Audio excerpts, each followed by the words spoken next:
자, 페이지 56쪽에 10강 사람의 유전 두 번째입니다. 우리가 지난 시간에 9강에서 사람의 유전 부분을 배웠었고요.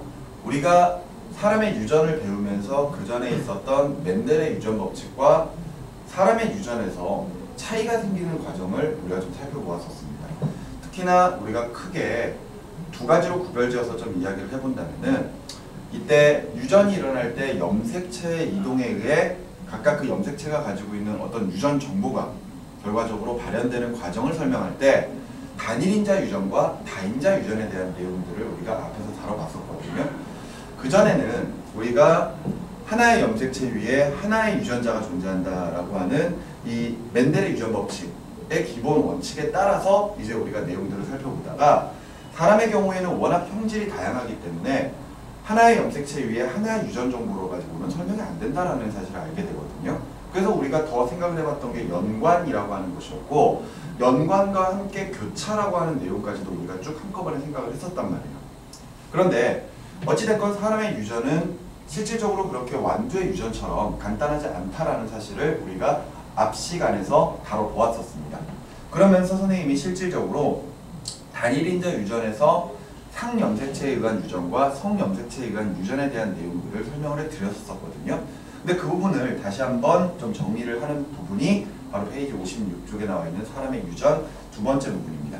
그죠? 그러니까 우리가 지난 시간에 꽤나 많은 시간을 투자를 해서 우리가 9강에 대한 내용들을 봤었었는데 그 9강에 대한 내용이 결과적으로 10강에 대한 내용에도 포함이 되어 있다라는 사실을 알면 되겠고, 그런 과정에서 우리 특히나 가계도 분석을 통해서 실질적으로 어떻게 유전이 일어나게 되는지 그 과정을 한번 살펴보도록 하겠습니다. 자, 제일 먼저 상염색체에 의한 유전에 관련된 내용이 나와 있네요. 자, 지난 시간에 정리했던 것처럼 자, 상염색체에 의한 유전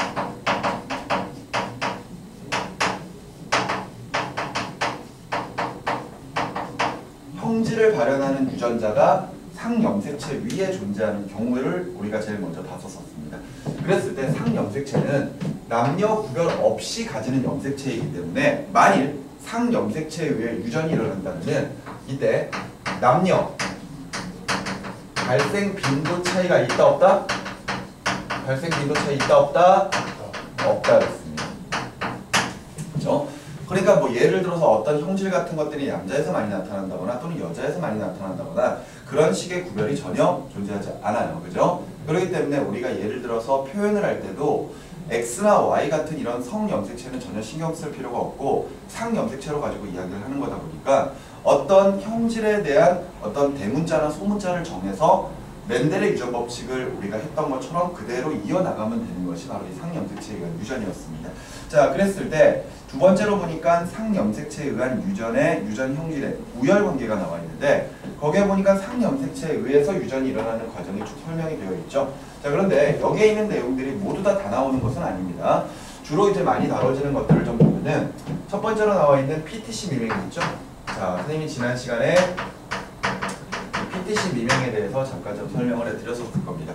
PTC 용액이라고 하는 게 있어요. 매우 쓴맛을 나타내는 그런 용액인데 이 PTC 용액을 쓴맛을 느끼는 사람이 있고 그렇지 않은 사람이 있다고 그랬어요. 맞죠? 그랬을 때 PTC 미명은 유전자가 정상 유전자를 비해서 그 미명 유전자가 열성으로 작용을 하고 있습니다. 그러니까 예를 들어서 우리가 어떤 PTC 용액에 대한 미명 정도를 예를 들어 대문자 T 또는 소문자 T 이렇게 표현을 한다면은 정상 유전자는 예를 들어 대문자 T 하나만을 가지고 있어도 아무런 문제가 없다라는 거죠. 그런데 미명인 경우에는 예를 들어 스몰 t 두 개를 다 가지고 있어야지만이 미명으로 나타날 수가 있다. 이렇게 정리할 수가 있을 겁니다. 자, 그 다음에 이제 뭐 이마선이 있고 이마선은 V자형과 일자형인데 V자형이 우성이라고 되어 있네요. 근데 우리 문제에서는 많이 안 다뤄지고요. 그 다음에 귓볼 모양 같은 경우에는 귓볼 모양 선생님이 지난번에 이야기했었죠. 사람 얼굴이 이렇게 있으면은 귀가 이렇게 떨어져 있느냐 아니면 이렇게 붙어 있느냐 그 차이라고 그랬었습니다. 그죠? 그랬을 때 분리형과 부착형 두 가지가 존재를 하는데 이 중에서는 분리형이 우성이다. 이렇게 볼 수가 있겠네요. 그죠? 자, 그 다음에 머리카락 같은 경우에는 곱슬이 직모에 비해서 우성이다 라고 되어 있죠. 그지? 그러니까 실질적으로 많은 사람들이 곱슬머리예요.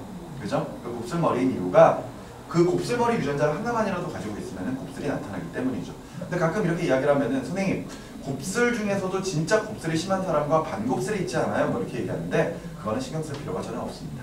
알겠죠? 자, 그 다음에 혐알기도 좀 자주 나와요. 혐알기.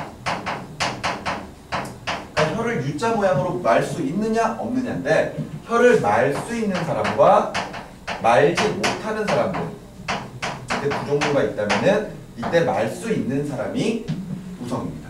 그때 이제 뭐 예를 들어서 혀를 마는 것을 U라고 표현을 해본다면은 이때 U자 유전자를 하나만 가지고 있어도 대문자 U를 하나만 이렇게 가지고 있어도 이제 사람은 정상적으로 혀를 말 수가 있어요. 하지만 예를 들어서 소문자 U를 두 개를 가지고 있는 사람은 말지 못한다는 거. 알겠지?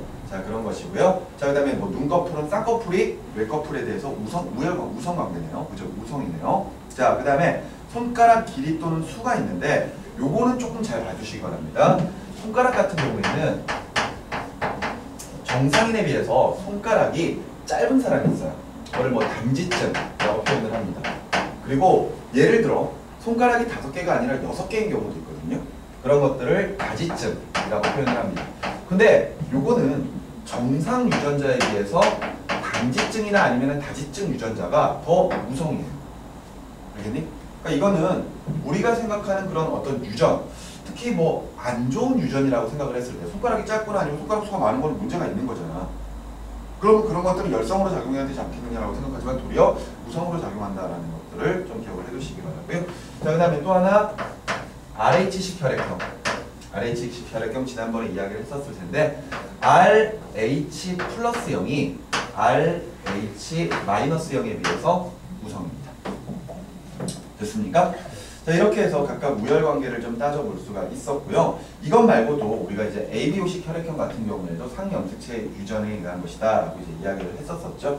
자, 거기에 보니까 밑에 상염색체에 의한 유전의 종류와 예가 나와 있는데 3가지 나와 있네요. 미맹과 깃볼 그리고 혐알기 유전. 그러니까 미맹, 깃볼, 혐알기 이런 것들이 나와 있는데 미리 다 설명을 해드렸던 겁니다.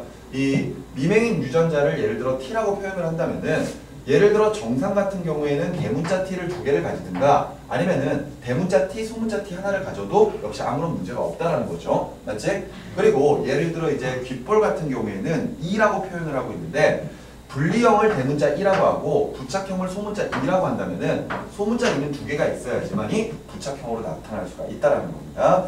그리고 혐알기는 U자로 표현을 하고 있죠. 대문자 U자 여기서 R로 표현하고 있네요. R로. 자, 우리 교재에 있는 거 그대로 가볼까요?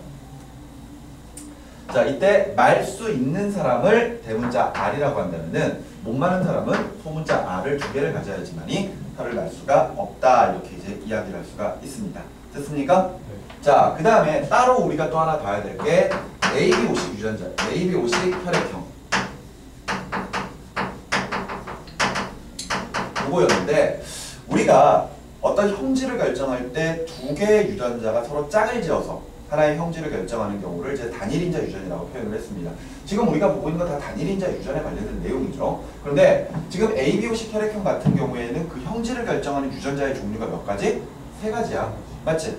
그래서 우리가 ABO식 혈액형 같은 경우를 다른 말로 복대립 유전이라고 하기도 한다고 했었죠. 복대립 유전. 그런데 이때 A, B, O의 유전자들의 우열관계를 좀 살펴보면은 A와 B는 우열관계가 불분명하죠. 맞지? 중간 유전이었어요. 하지만 O형의 유전자에 대해서는 무조건 뭐다? 우성이다. 이렇게 우리가 이야기를 했었습니다. 그래서 밑에 2번째 ABO식 혈액형 유전을 보면은 하나의 형질을 표현하는데 3개 이상의 대립 유전자가 관여하는 복대립 유전을 한다라고 되어 있고 유전자 A와 B는 O형에 대해서 우성이며 A와 B 사이에는 우열관계가 불분명하다라고 표현이 되어 있습니다. 맞죠? 그래서 선생님이 지난 시간에 정리를 했을 때 A형 같은 경우에는 2가지 타입이 나올 수가 있었죠. 그치? A 유전자를 2개를 가지는 경우 또는 A형과 O형을 가지는 경우 이게 A형이었고요. B형 같은 경우에는 대문자 B를 2개를 가지든 아니면 대문자 B 하나, O형을 하나 가지든 이렇게 됐었습니다. 그 다음에 AB형 같은 경우는 AB형 같은 경우에는 한 종류밖에 없었죠? A와 B 각각 하나씩 가지는 경우. 그 다음에 O형 같은 경우에는 열성이니까, 그지? O 두 개를 가지는 경우에만 O형이 나타날 수 있다. 이렇게 설명을 해드렸었을 겁니다. 맞죠? 그지? 자, 이렇게 해서 우리가 상염색체에 의한 유전을 다시 한번 좀 정리를 해보았고요. 계속해서 밑에 보시면 성염색체에 의한 유전이 나와 있습니다. 자, 성염색체에 의한 유전.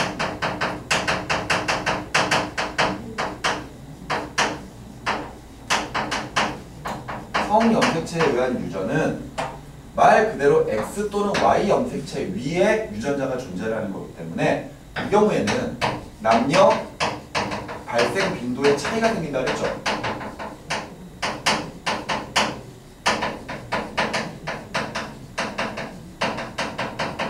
그래서 남자인 경우나 또는 여자인 경우에 각각 많이 나타날 수 있는 그런 성질들이 존재를 했었습니다. 맞죠? 그랬을 때 남성의 경우는 XY, 여성의 경우에는 XX의 성염색체를 가지기 때문에 결과적으로는 어느 유전자에 있느냐에 따라 어느 염색체에 어떤 유전자가 있느냐에 따라서 남녀 발생 빈도가 차이가 생길 수 있다는 거 기억을 해두시기 바라고요. 그때 우리가 이 성염색체에 의한 유전을 두 가지로 봤었죠. 반성 유전과 그렇죠. 한성 유전 이렇게 두 가지를 봤었습니다. 이때 반성 유전은 X 염색체 위에 존재하는 거예요.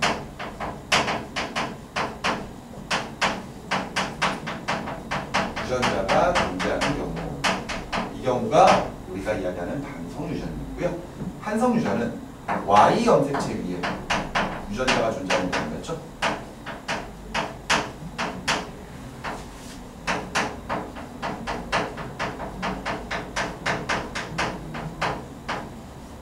그랬을 때 뭐 문제는 주로 이제 반성 유전에 대해서 많이 나오게 되지만 이때 반성 유전에 얘가 뭐가 있는지 한번 다시 볼까요?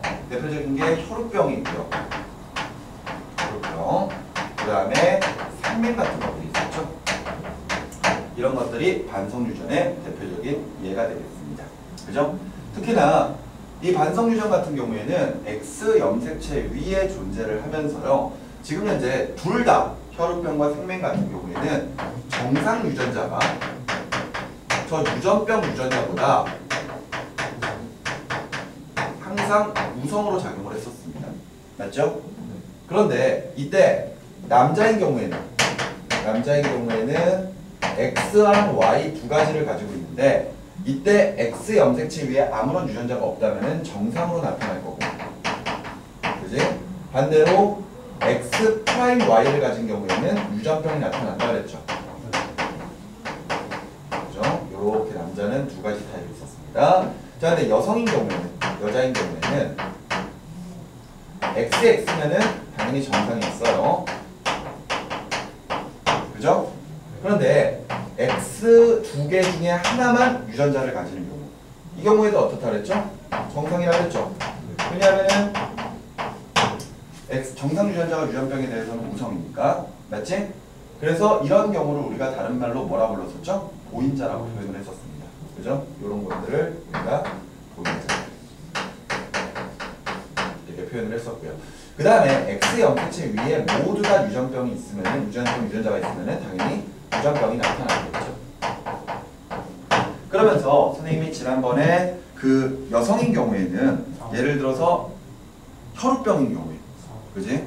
만일 저렇게 두 가지를 모두 다 가지고 있다면은 그때는 어떻게 된다 그랬습니까? 사망을 할 수 있다 그랬었죠. 그지? 물론 100%는 아니지만 거의 대부분의 여성 환자들 같은 경우에는 저렇게 혈우병 유전자를 두 가지를 다 가지고 있으면 이때 태아 때 주로 사망을 해버린다라고 생각을 해버리면 되겠습니다. 아시겠죠? 네. 자, 이렇게 해서 이제 좀 정리를 하면 되겠고, 생명이면 죽지 않겠죠? 네. 다만 이제 생명만 나타날 뿐이고요. 자, 그 다음에 한성 유전 같은 경우에는 Y 염색체 위에 유전자가 존재를 하는 경우였습니다. 귓속털 가지증이라고 하나요? 과다증. 귓속털 과다증. 귀에는 당연히 털이 있어요. 그죠? 그런데 그 털이 길고 많이 나와가지고 귓밖으로 이렇게 살짝 드러나는 병이 귓속털 과다증입니다. 그런데 지금 한성 유전 같은 경우에는 Y 염색체 위에 유전자가 존재를 하고 있기 때문에 얘네들은 무조건 남자에게만 유전이 일어나야 됩니다. 맞죠? 그러니까 여성이 Y 염색체를 가지고 있지 않기 때문에 당연히 귓속털 과다증에 대한 이런 유전자도 당연히 가질 수가 없을 거예요. 그렇기 때문에 오로지 남자에게서만 나타난다는 것을 기억을 해두시면 되겠습니다. 자, 이 내용들은 우리가 지난 시간까지 해서 사실 다 다뤄봤었던 내용들이에요. 근데 오늘 이 시간에는 지금 현재 페이지 57쪽에 나와 있는 자료들을 보면서 어떤 식으로 유전될지에 대한 내용들도 좀 볼 거고요. 그 다음에 뒤쪽에 나와 있는 몇 가지 문제들을 가지고 우리가 예를 한번 좀 들어보도록 하겠습니다. 우리가 지금까지는 문제를 좀 다뤄보지는 않았었는데 유전 파트 같은 경우에는 문제를 조금 다뤄보면서 실질적으로 어떻게 유전이 진행되고 그러는 것들을 우리가 좀 연습을 좀 해볼 거예요.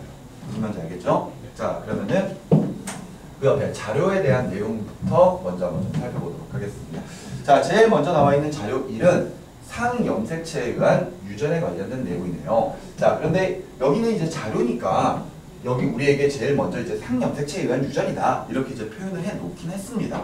그죠? 그런데 문제에서는 실질적으로 그것이 상염색체인지 성염색체에 의한 유전인지를 아직까지 우리가 확인할 수가 없는 거예요. 맞죠? 그러니까 문제를 실제로 풀 때는 실제로 상염색체인지 성염색체인지부터 먼저 구별을 해야 된다는 것을 꼭 기억을 해두셔야 됩니다.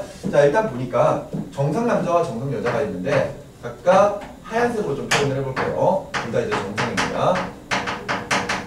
자, 그리고 미맹이네요. 이때 미맹을 환자들을 네모난 걸로 이렇게 좀 표현을 해보도록 하죠. 미맹. 오케이? 자, 그랬을 때 지금 보니까 각각 가계도를 통해서 봤을 때는요. 뭐 할아버지 할머니라고 생각하면 되겠지.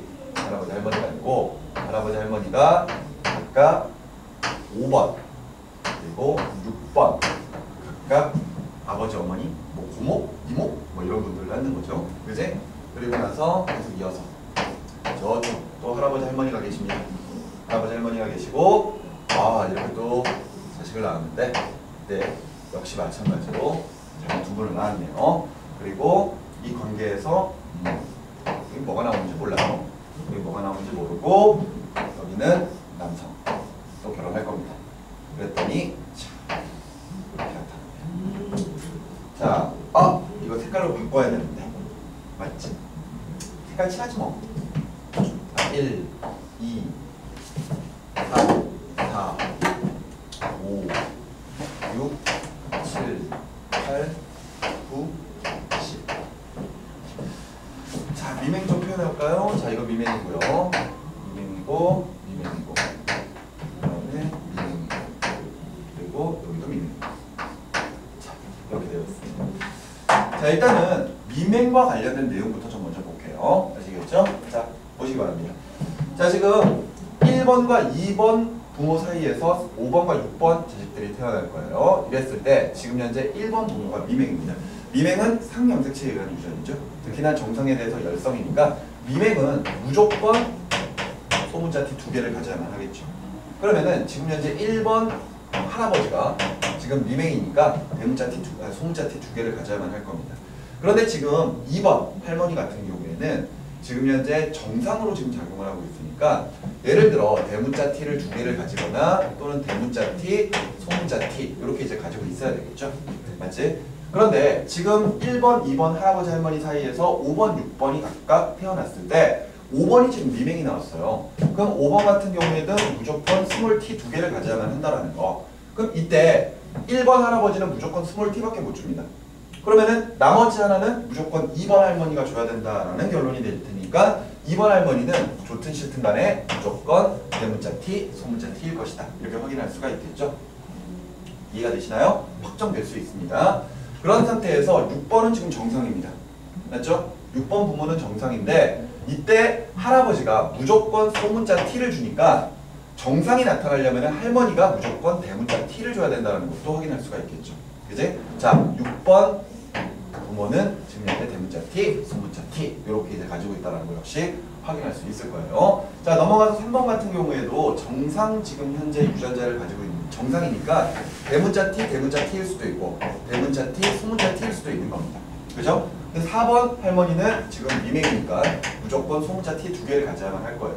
그런데 지금 7번과 8번 부모들이 둘 다 정상이거든요.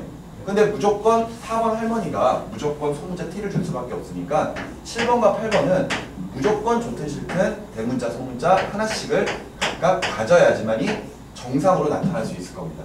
그렇다면은 지금 현재 3번 할아버지 같은 경우에는 이게 대문자 t 두 개를 가지고 있는 건지 소문자 t 대문자 하나랑 소문자 하나를 가지고 있는 건지 이거 자체를 구별할 수가 없어요. 무슨 말인지 아시겠나요? 확실하게 이야기를 할 수가 없는 겁니다. 선생님 두 명이 나타났는데 두 명이 모두 다 대문자 t를 3번으로부터 받았으니까 그렇다면 확률상 대문자 t 두 개를 가는 게 맞지 않아요? 라고 하는데 그건 모르는 거예요. 아시겠죠?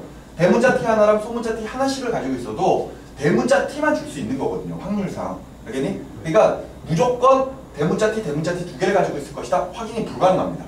3번 할아버지는. 무슨 말인지 알겠니? 네.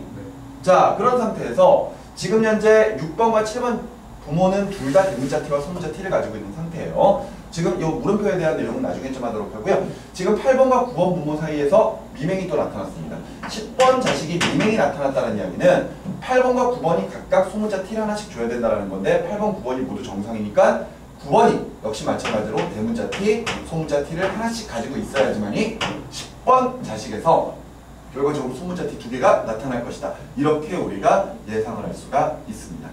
여기까지 됐습니까? 정찰하시고요. 이거 계속해서 여러 번 반복해야 됩니다. 그러면은 여기를 한번 보는 걸 해보도록 하죠. 지금 6번 부모와 7번 부모 사이에서 자식들이 태어났을 때 과연 정상과 미맹은 몇 대 몇의 확률로 나타날 수 있는지 그걸 한번 좀 생각을 해보도록 하겠습니다.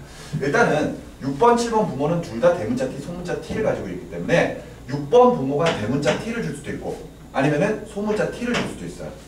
마찬가지로 7번 부모도 대문자 t와 소문자 t를 각각 줄 수 있단 말이에요. 그렇다면은 이때 서로 하나씩 만났다라고 쳤을 때 요렇게 만나는 경우와 요렇게 만나는 경우 또는 요렇게 만나는 경우와 요렇게 만나는 경우가 생기겠죠. 그러면은 만들어질 수 있는 유전자양이 대문자 t 두 개 하나, 그 다음에 요렇게 만났을 때 대문자 t, 소문자 t 요렇게 만났을 때도 대문자 t, 소문자 t고요. 요렇게 만났을 경우에만 소문자 t를 두 개를 갖게 되는 거죠. 자, 그러면은 자, 잘 봐. 이때 나올 수 있는 자식들은 유전자형이 요거 한 종류, 그 다음에 요거 두 종류, 요거 한 종류입니다. 따라서 유전자형은 1대 2대 1이에요. 근데 우리가 봐야 되는 것은 표현형이란 말이에요. 그러니까 정상이냐 미맹이냐 이걸 보는 거란 말이지. 그런데 이때 대문자 t를 하나만이라도 가지고 있으면은 얘네들은 모두 다 정상이란 말이죠. 그런데 소문자 t를 두 개 가지고 있는 경우만 미맹이 나타나겠죠. 따라서 그 비율이 몇 대 몇이다? 3대 1이 될 것이다. 이렇게 우리가 표현형까지 확인을 해볼 수가 있습니다.理解되셨습니까? 자, 그런데 지금 이 자료는 이렇게 미맹에 관련된 자료뿐만이 아니라 혈액형도 적혀 있어요. 맞지? 그럼 우리 혈액형까지 한번 가볼까? 자, 계속해서 가보자. 여기다 그대로 표시를 할게요. 자, 1번 부모는 A, A형. 그 다음에 2번은 O형. 그 다음에 3번 AB형. 4번 B형. 그리고 5번은 A형. 6번도 A형. 7번도 A형. 8번도 A형. 9번은 O형. 10번은 O형입니다. 맞죠?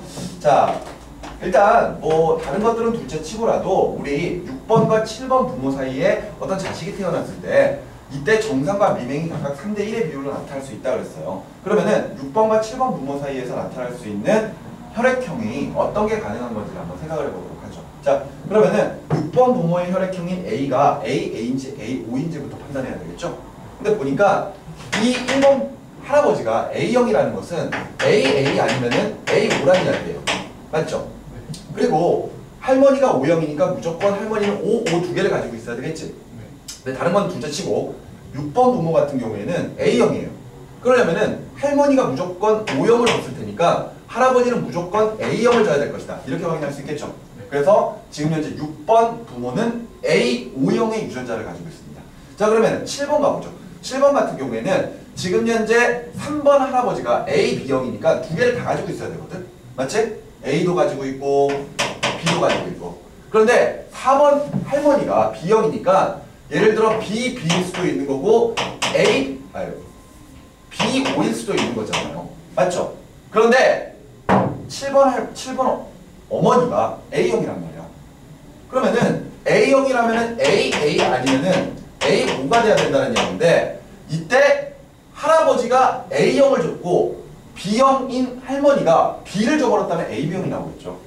그러니까 무조건 할머니가 줘야 되는 것은 O형의 유전자다. 따라서 지금 현재 4번 할머니는 B5형의 혈액형 유전자를 가지고 있을 것이다. 따라서 7번도 A5의 유전자를 가지고 있을 것이다. 이렇게 판단할 수가 있겠네요.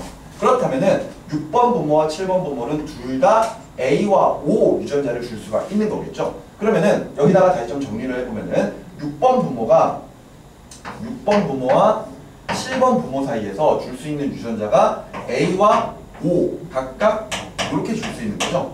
그러면 이렇게 만났을 경우에는 A가 되니까 A형이네요.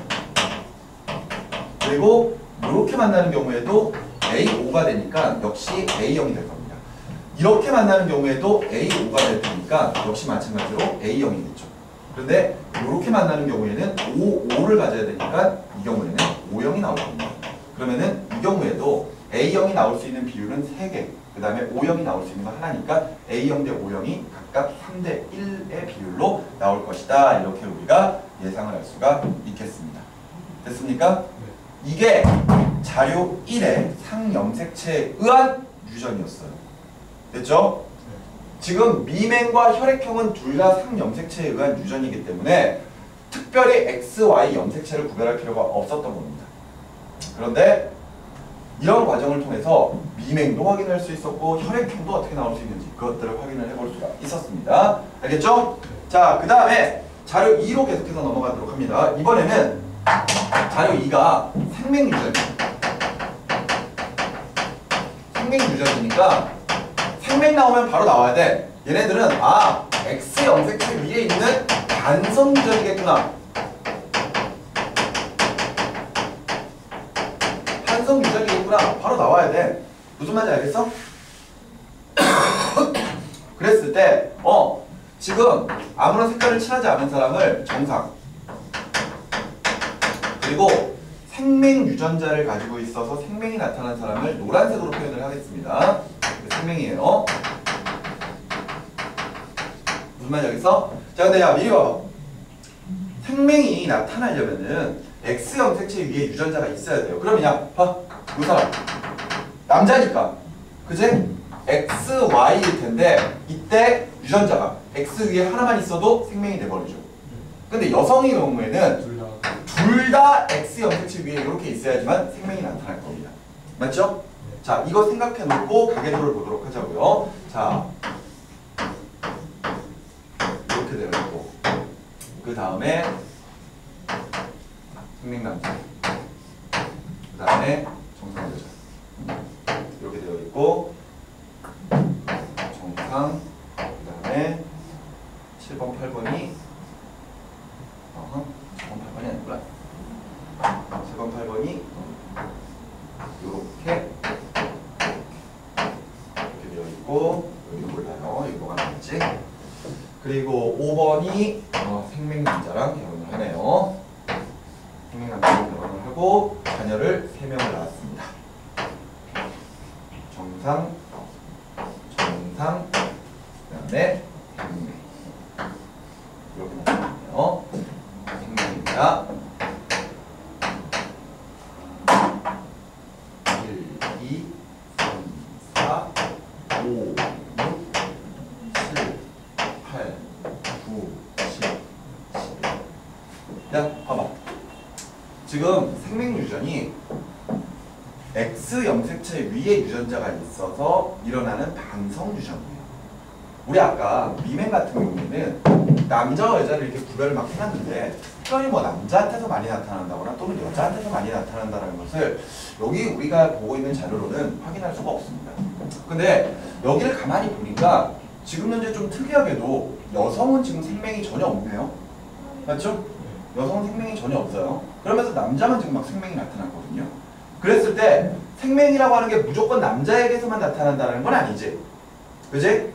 자, 다만 지금 현재 이 가계도상으로는 남자가 발생할 빈도가 상당히 높다라는 것을 지금 현재 확인할 수가 있는 겁니다. 자, 그러면은 차근차근 한번 분석을 한번 해보도록 하죠. 1번 할아버지가 할머니죠. 1번 할머니가 정상이에요. 그죠? 자, 그럼 봐봐. 할머니가 정상이라면은 X 염색체, 정상 염색체 두 개를 가지고 있을 수도 있고 아니면은 하나를 가지고 있는 보인자일 수도 있는 거잖아요. 맞죠? 네. 그리고 2번 할아버지는 정상 남자니까 무조건 X, Y를 딱 가지고 있어야 될 겁니다. X 위에 하나라도 있으면 생명이 돼버리니까. 자, 근데 봐봐. 이때 4번 할아버지 할머니 사이에서 태어난 아버지가 4번 아버지가 지금 현재 생명이에요. 그럼 남자 생명이니까 X 프라임 Y가 돼야 될 거 아니야. 맞지? 근데 보통 남자가 태어나려면은 할아버지가 무조건 Y를 줘야 되죠. 할아버지가 무조건 Y를 줘야 돼. 그러면 X를 누가 줬다는 얘기야? 1번 할머니가 줬다는 얘기잖아. 그럼 1번 할머니가 X 프라임을 줬는데 1번 할머니가 정상이니까 결과적으로 유전자를 가지고 있는 뭐일 것이다? 보인자일 것이다. 이렇게 정리할 수 있겠지? 보인자. 1번 할머니 지금 보인자입니다. 보인자 따로 표시해줘요. 보인자. 됐습니까? 자, 이렇게 된 거고요. 지금 3번. 봐봐. 3번 지금 어머니 같은 경우에는 정상이에요. 그죠? 3번 정상입니다. 따라서 XX일 수도 있고 X 프라임 X일 수도 있는 거고. 맞죠? 이렇게 될 겁니다. 맞지 얘들아? 근데 봐봐. 이때 3번, 4번 부모 사이에서 8번의 자녀가 태어났어요. 여자입니다. 그죠? 그런데 여자가 태어나려면은 무조건 아버지도 X를 줘야 되거든요. 맞지? 근데 4번 아버지가 지금 현재 생명이에요. 그럼 아버지는 무조건 유전자를 줄 수밖에 없다는 거죠. 그제? X 염색체 위에 있는 유전자를 줄 수밖에 없다는 거죠. 근데 정상이 나타났다는 이야기는 무조건 어머니가 정상을 줘야 된다는 이야기죠. 따라서 8번도 유전자를 하나 가지고 있는 뭐다? 보인자다. 이렇게 생각을 할 수가 있는 겁니다. 알겠니? 그런데 이제 7번 부모 같은 경우에는 정상 남자니까 당연히 두말할 것도 없이 X, Y만 가지고 있어야 되겠죠.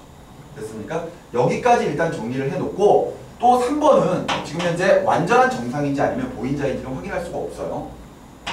알겠죠? 네. 이건 아직 확인 못합니다. 자, 5번으로 가보도록 하죠. 5번 같은 경우에는 지금 현재 5번이 정상이에요. 정상. 맞죠? 5번이 정상 여성이란 말이야. 근데 2번 할아버지가 무조건 X를 줄 테니까 지금 1번 할머니가 지금 보인자라는 거 확인이 됐거든요. 그러니까 정상도 줄 수 있고 아니면 유전병 유전자를 줄 수도 있는 거잖아. 그럼 5번도 XX가 될 수 있고 아니면 X 프라임 X가 될 수도 있습니다. 아직까지 확인이 안 돼요. 그런데 6번 아버지가 생명이란 말이에요. 그럼 X 프라임 Y지. 여기까지 이해가 되니? 그런데 밑에 보면은 자녀 중에서 11번 자녀가 지금 현재 남자 생명이 나온단 말이에요. 그러면은 남자 생명이면 무조건 X 프라임 Y가 돼야 되는 거지. 여기까지 이해가 되니? 그런데 남자면 무조건 아버지가 Y를 줘야 된다는 거잖아. 그럼 이 X는 누구한테서 온 거야? 5번으로부터 온 거지? 그럼 5번이 무조건 유전자를 가지고 있어야 된다는 이야기니까 5번도 확인이 되네요. 요렇게 보인자. 됐어? 그런데 봐. 9번 같은 경우에는 지금 현재 6번 부모, 아버지가 무조건 이걸 줄 거 아니야. 근데 정상이야. 따라서 9번도 하나만 가지고 있는 뭐다? 보인자. 그리고 10번은 정상 나와야 돼요. 아버지가 Y를 줬을 테니까 어머니는 무조건 정상을 줘야 된다는 거겠지? 맞지? 이런 식으로 정리가 될 수가 있는 겁니다. 됐어? 이게 지금 다 가계도 조사를 한 거야. 자, 그러면은 여기 지금 7번과 8번 부모 사이에서 각각 자식이 태어났을 때 그 중에서 과연 생명이 나타날 수 있는 확률에 대한 것을 한번 좀 보도록 하죠. 자, 7번 부모가 줄 수 있는 게 지금 현재 X도 줄 수 있고 Y도 줄 수 있어요. 그리고 8번은 유전병 유전자도 줄 수 있고 정상인 것도 줄 수 있습니다. 맞죠? 자, 봐봐. 이게 지금 7번과 8번이 각각 줄 수 있는 유전자들이야. 그러면은 자, 이거 잘 보세요. 요렇게 만나게 되면은 둘이 이렇게 만나게 되면은 X 프라임 X가 나오네요. 맞지? 그 다음에 요렇게 만나면은 이번에는 XX 정상이 나오네. 그 다음에 요렇게 만나면은 X 프라임 y가 나오죠. 그 다음에 이렇게 만나면은 x, y가 나옵니다. 지금 보니까 나타날 수 있는 게 이렇게 네 가지 타입이 있어. 맞지?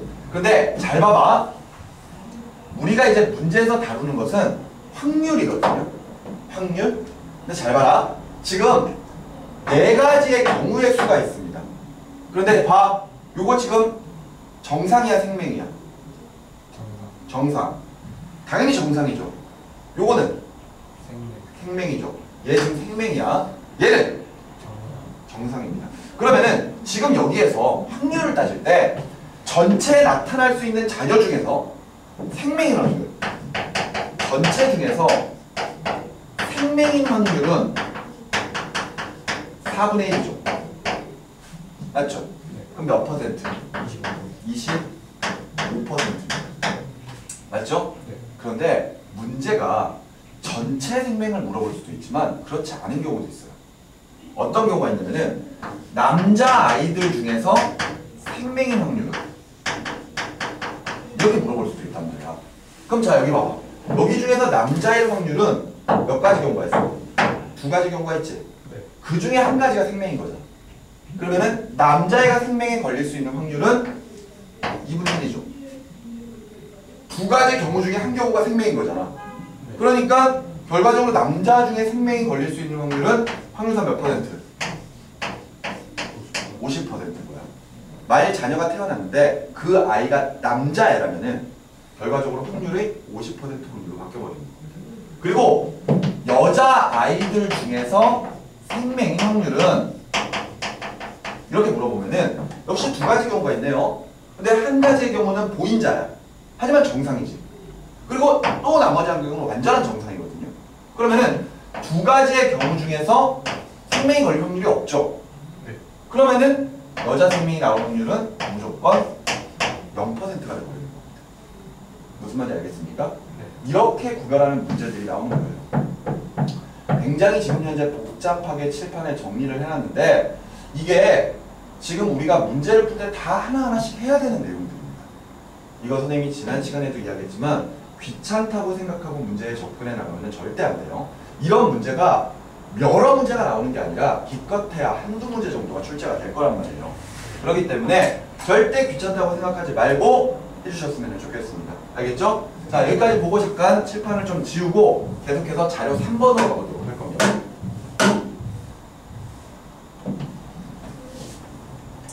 자, 계속해서 자료 3번으로 갈 거예요.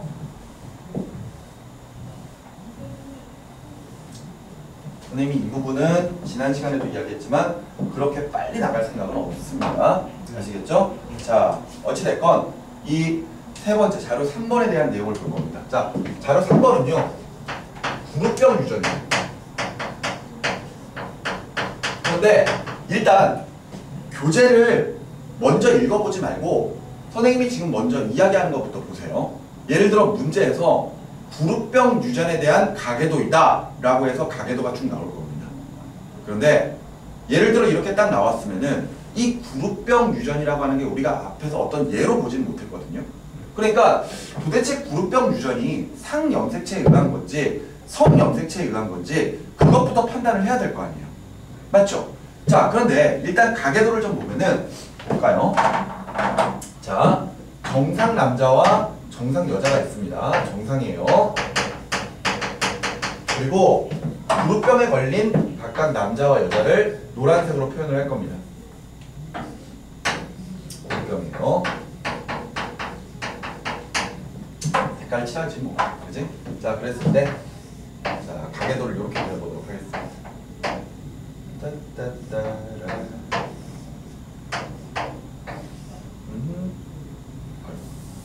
다음은 남자예요. 남자의 여자, 그다음에 남자. 남자고요. 이 사람이 지금 또 결혼을 해서, 그치? 여기에 남자가 편. 자, 이런 과정입니다. 자, 1번, 2번, 3번, 4번, 5번, 6번, 7번이라고 할 거고요. 자, 그룹형을 좀 표현을 해보죠.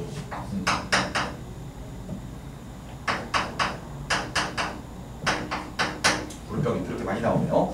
그렇죠? 자, 일단 보도록 하겠습니다. 자, 이 그룹병 유전은요, 실제로는 성염색체에 의한 유전입니다. 근데 다 봐봐.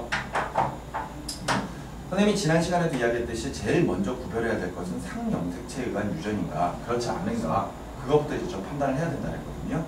그래서 좀 복잡하지만 상염색체에 의한 유전을 해봤을 때 이게 안 맞는다는 사실을 알 거예요. 그러면 이제 성염색체로 가야죠. 그러면은 성염색체에 의한 유전이다. 성염색체에 의한 유전이다. 그러면은 성염색체에 의한 유전이라면은 이게 X염색체 위에 있는 건지 Y염색체 위에 있는 건지 결과적으로 반성유전과 한성유전을 각각 구별을 해야 될 거 아니에요. 맞죠? 근데 그 구별 방법은 굉장히 간단합니다. 예를 들어서 반성유전이라면은 발생 빈도의 차이는 있겠지만 남자와 여자가 모두 나타나야 돼요. 그런데 한성유전이면은 무조건 남자밖에 나타나지 않거든요. 맞죠? 그런데 지금 우리는 그룹병 유전이 성염색체에 의한 유전이라는 걸 알고 있는 상태예요. 그 상태에서 반성인지 한성인지를 비교를 해보려면은 지금 현재 여자 1번과 3번이 각각 그룹병이 나타났단 말이에요. 그러면은 당연히 여자에게서 나타나니까 반성 유전이라고 생각을 해야 되겠죠. 여기까지 무슨 말인지 이해가 됩니까? 네. 자, 그런데 이제 또 하나 판단해야 될 게 뭐냐면은 바로 우열관계예요. 우열관계. 그러니까 정상 유전자랑 이 그룹병 유전자가 서로 간에 우열관계가 어떻게 될 것이냐 이거죠. 어떤 쪽이 우성이고 어떤 쪽이 열성이냐 이거지. 근데 선생님이 지난 시간에 거의 마지막에 이런 것들을 가르쳐 줬을 겁니다. 우열관계를 따질 때 정상과 정상이 만나서 유전병이 나와버리면은 이 경우에는 정상 유전자가 유전병 유전자에 비해서 우성이라고 그랬죠. 기억나시나요? 정상 부모들 사이에서 유전병이 나타나 버리면은 정상인 사람들 안쪽에 유전병 유전자가 숨어 있다는 이야기거든요. 다만 발현이 안 됐다는 것 뿐이잖아. 그러니까 그 경우에 정상 유전자가 유전병 유전자에 비해서 훨씬 더 우성이다. 이렇게 볼 수가 있는 거죠. 근데 반대로 열성 유전병을 가지고 있는 사람 둘이서 결혼을 했는데 거기에서 정상이 나왔다? 그럼 이 경우에는 반대로 정상인 유전자보다 유전병을 가지고 있는 유전병 유전자가 더 우성이라는 것을 표현을 해주는 거예요. 알았어? 그러니까 이 우열관계를 따져야 되는 거야. 우열관계. 알았어? 그러니까 이게 금방금방 간단하게 되는 문제가 아닌 겁니다. 자, 그러니까 보면은 봐봐요. 다른 거 볼 필요도 없이 우열관계를 3번 부모와 4번 부모 사이를 한번 좀 보시기 바랍니다. 3번 부모와 4번 부모. 그러면 3번 부모와 4번 부모는 둘 다 그룹병이에요. 그런데 둘 다 그룹병인 환자에게서 3번, 4번 환자에게서 7번에 정상이 나타났다는 거예요. 맞지? 그럼 이 경우에는 정상인 유전자와 그룹병인 유전자 비교했을 때 누가 더 우성이다? 그룹병 유전자가 더 우성이라는 것을 알 수가 있는 거야. 무슨 말인지 알겠니? 그러면 우리는 이제부터 따로 정리를 좀 해야 됩니다. 뭘 정리를 해야 되냐면은 자, 남자와 여자인 경우에 남자 여자가 있는데 남자와 여자는 각각 X와 Y 염색체를 이렇게 가질 거거든요. 남자 이렇게, 여자는 이렇게. 맞지? 근데 잘 봐. 남자의 경우에 X 염색체 위에 유전병 유전자가 없다면 당연히 뭐야? 정상이지. 그런데 예를 들어서 하나라도 이렇게 가지고 있으면 뭐가 되는 거야? 굴병 환자가 되는 거지. 여기까지 이해가 되니? 자, 근데 여자의 경우에는 아무것도 없으면 당연히 정상이에요. 그런데 예를 들어서 우리가 앞에서 봤었던 보인자 있잖아요. 예를 들어서 혈우병이랄지 아니면 생맹이랄지 이런 경우에는 이런 식의 보인자들은 정상으로 나타나 버렸죠. 맞지? 근데 지금 봐봐. 여기 우열관계 따져보면은 정상보다 그룹병 유전자가 더 우성이란 말이야. 그러면은 그룹병 유전자가 하나라도 있으면은 이 여자는 어떻게 나타나요? 그룹병으로 나타나겠지. 무슨 말인지 이해가 되니? 이거는 정상이 아니야. 그러니까 이 사람은 그룹병이 나타날 수밖에 없는 거야. 이해가 돼? 그리고 당연히 두 개를 다 가지고 있어도 뭐가 나타나야 돼? 그룹병이 나타나야지. 여기까지 알겠습니까? 자, 그러면 보세요. 가계도 분석해 봅시다. 자, 1번 할머니가 구루병 환자예요. 그런데 구루병 환자인 경우에는 아까 봤던 것처럼 이 두 가지 경우가 다 가능한 거야. 그치? 보인자도 구루병에 걸려버리고 두 개 다 가지고 있어도 구루병에 걸린단 말이에요. 그러면은 1번 할머니는 보인자일 수도 있는 거고 아니면 두 개 다 가질 수도 있는 거잖아요. 맞죠? 그런데 2번 할아버지는 정상이란 말이죠. 무조건 X, Y를 다 가져야 될 겁니다. 맞죠? 근데 이 상태에서 지금 현재 4번, 5번, 6번을 봤을 때 봐봐. 4번은 구루병 남자예요. 그럼 무조건 X, 프라임, Y가 돼야 되겠죠. 이건 뭐 날짜 없어요. 그리고 6번도 구루병 남자니까 X, 프라임, Y가 돼야 됩니다. 2번 할아버지가 각각 Y를 줬을 때 1번 할머니가 무조건 X 프라임을 줬다는 얘기죠. 근데 봐봐. 5번 여자가 정상이란 말이야. 그러면은 구루병 환자에서 정상 나타나려면은 두 개 다 없어야 돼. 그치? 두 개 다 없으려면은 결과적으로 2번 할아버지가 X 정상을 주고 1번 할머니도 정상을 줬다는 이야기잖아요. 그럼 할머니는 이거라는 거지. 그죠? 확인이 되는 거지. 여기까지 됐니? 그리고 나서 3번. 아! 지금 구루병 여자야. 그러면 두 가지가 가능해. 하나만 가지고 있을 수도 있고 아니면 두 개 다 가지고 있을 수도 있는 거지. 그런데 7번이 지금 어떻게 나타났어요? 7번이 정상 남자가 나타났거든. 그러면은 X, Y가 돼야 되는 거잖아. 그럼 요 X를 3번이 줬다는 이야기니까 3번은 최소한 정상을 하나는 가지고 있어야 된다. 그래서 X 프라임 Y일 것이다. 이렇게 우리가 정의를 할 수가 있는 겁니다. 됐습니까? 자, 이렇게 해서 우리가 저기에 나와 있는 자료들을 조금 분석을 해 보았었습니다. 됐죠? 이렇게 이제 분석을 해봤는데 이게 계속해서 강조하고 있는 것처럼 그냥 쉽게 넘어가는 문제는 아니에요. 알겠죠? 그래서 이제부터 그 뒤에 있는 몇 가지의 문제들을 직접 한번 좀 풀어보도록 할 겁니다. 아시겠죠? 지금까지는 특별히 문제에 대해서 좀 풀어보지는 않았었는데 이제는 문제를 다는 아니고요. 몇 문제만 한번 풀어보도록 하겠습니다. 일단 선생님이 조금 이따가 같이 풀어드릴 문제가 2번 문제 체크하세요. 2번 문제 그리고 5번 문제 2번, 5번, 7번 7번 문제 그 다음에 8번 문제 그리고 10번 문제 10번 문제에 대한 문제들만 풀어볼 겁니다. 자, 잠시 시간을 드릴 테니까 한번 직접 문제 한번 어떻게 풀어야 되는지 한번 정리를 한번 해보시기 바랍니다. 자, 페이지 58쪽에 문제를 한번 좀 다뤄보도록 하겠습니다. 선생님이 아까 2번, 5번, 7번, 8번, 그 다음에 10번 문제를 풀라고 9번, 10번 문제를 풀라고 10번까지만 풀라고 그랬었나요? 네. 좋습니다. 자, 지금 칠판에 미리 2번부터 5번, 그 다음에 7번, 8번에 대한 가계도들을 쭉 그려놨습니다. 그 상태에서 2번 문제부터 한번 차례대로 한번 보도록 하자고요. 자, 2번 문제는 AB5식 혈액형에 대한 가계도 분석입니다. 그런데 지금 보면은 여기에서 이제 각각 두 가지를 물어보고 있는 게 1번부터 6번까지 각각 사람들의 유전자형을 물어봤고요. 그 다음에 두 번째로 5번과 6번 사이에서 태어날 수 있는 그 자손들의 표현형과 비율을 써보라고 했습니다. 이게 이제 2번 문제거든요. 2번 문제는 두 가지를 일단 동시에 물어봅니다. 그죠? 그런데 하나를 물어보든 두 개를 물어보든 어차피 모든 과정은 다 동일해요. 맞죠?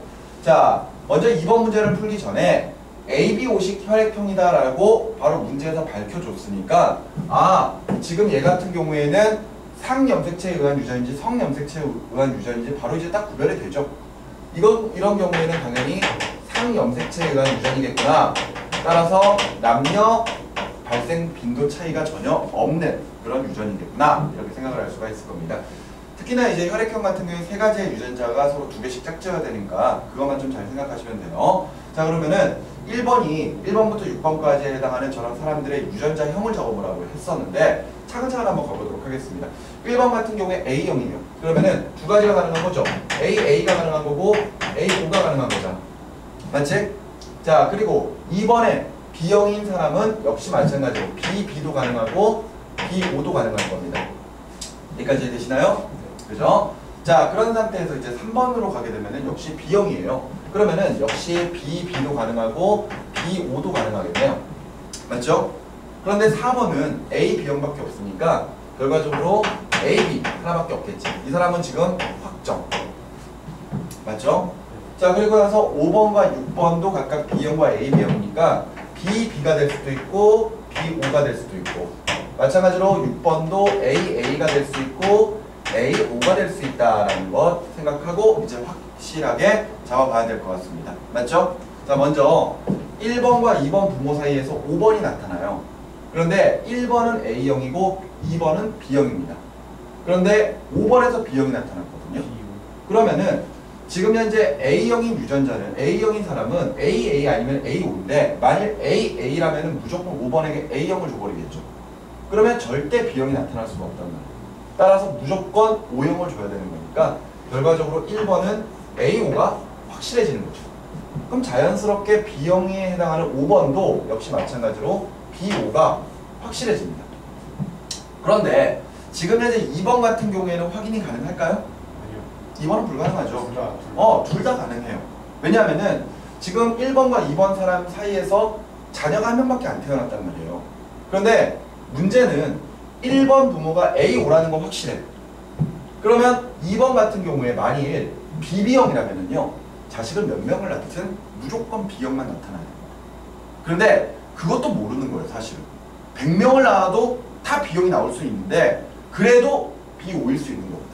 그러니까 끝까지 O형이 나오는지 안 나오는지를 확인을 해봐야 되는 거죠. 만일 1번과 2번 부모 사이에서 예를 들어 O형이 나타났다. 그럼 확실하게 BO가 되겠지만 그렇지 않은 경우에는 BB인지 BO인지를 확실하게 우리가 확인할 수가 없어요. 따라서 2번은 확인 불가. 따라서 그냥 BB도 될 수 있고 BO도 될 수 있다. 이렇게 생각을 해야 되겠죠. 자, 그 다음에 3번과 4번 부모 사이에서 각각 6번 A형이 나타납니다. 그런데 3번은 절대 A를 못 줘요. 그리고 4번이 A, B를 줄 수가 있는 거죠. 맞죠? A, B 중에서 A를 줄 수가 있는 거죠. 그런데 이때 B, B라면은 B형밖에 못 주기 때문에 결과적으로 절대 A형이 나올 수가 없겠죠. 따라서 3번 부모도 뭐다? BO다. 따라서 6번 자녀도 역시 마찬가지로 AO의 유전자를 가져야만 할 것이다. 이렇게 우리가 확인을 할 수가 있겠습니다. 자, 1번은 유전자형을 적어보는 거기 때문에 지금 이런 것처럼 다 네모칸처럼 이런 것들을 쭉 적어주시면 해결되는 문제들이었습니다. 됐죠? 자, 그런데 두 번째가 각각 5번과 6번 사이에서 태어나는 자손의 표현형과 비율을 적으라고 했거든요. 표현형이라고 하는 것은 A형이다, B형이다, AB형이다, O형이다 이런 걸 표현하는 거잖아요. 맞지? 자, 그러면은 한번 해볼까요? 5번과 6번이 B형과 AB형이에요. 5번 부모는 B형과 O형 유전자를 줄 수가 있고요. 6번 부모는 A 유전자와 O 유전자를 줄 수가 있습니다. 그러면은 이렇게 됐을 때 나타날 수 있는 형이 AB형. 그죠? 그 다음에 이렇게 만나면은 BO가 되겠네요. 맞죠? 그리고 이렇게 만나면은 AO가 되고 그 다음에 이렇게 만나면은 OO가 되겠네요. 자, 그럼 표현형을 적습니다. 표현형 얘는 말 그대로 AB형이죠. AB형. 그 다음에 BO는요 B형이네요. 그 다음에 AO는 A형이고 그 다음에 O형은 O형이 되겠죠. 야, 지금 5번과 6번 부모 사이에서는요 표현형이 4가지가 다 나옵니다. 그것도 비율이 몇 대 몇 대 몇 대면 그렇죠. 1대 1대 1대 1이 가능하다는 것을 우리가 확인할 수가 있겠네요. 됐습니까? 이렇게 해서 2번 문제를 해결을 해 보았고요.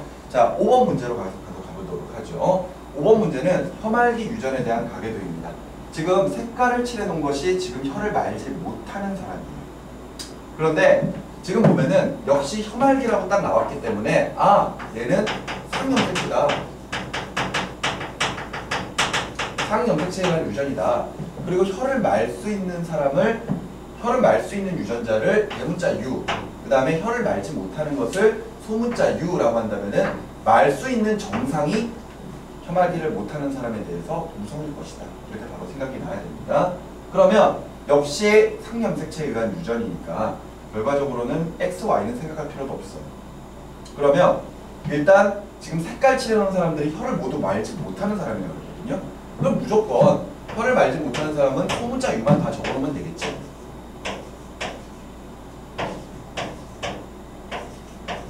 이렇게 맞죠?